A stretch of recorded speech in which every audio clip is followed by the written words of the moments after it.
Hey everybody, Sir Topper Hat here today. In my last video that is currently blowing up pretty hard right now, everyone is trying to ask, where do I get my gibbous from? Hold on, my apologies. Much better. To some of you folks out there, this might just be a top hat, right? And let me get on to the history of it before I actually tell you where I get it from. So these top hats were made around the 1880s, maybe 1890s, somewhere in between the 1880s and 90s to about 1920s, 1940s. These top hats were worn and were worn to operas. These were normally called opera hats or gibbous.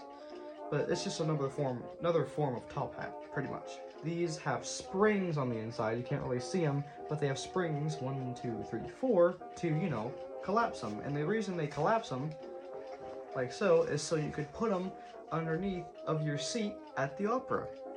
These top hats were typically made of satin or some type of silk fail or something related.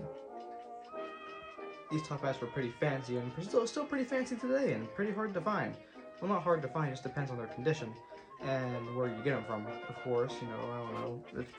They'd be pretty hard to find in an antique store, I'd say, because I've never found one of these in an antique store before. Where do you get one of these things at? If you want to find one, my best bet is to maybe go on eBay and search up folding top hat antique and see what you can come up with.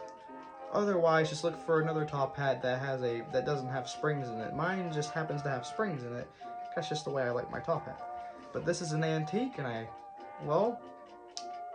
it's going to be a little difficult to find. So if you can find one in a good price range, I wish you the best of luck, because these are pretty hard suckers to find. Well, that's it for me tonight. Good night, everybody.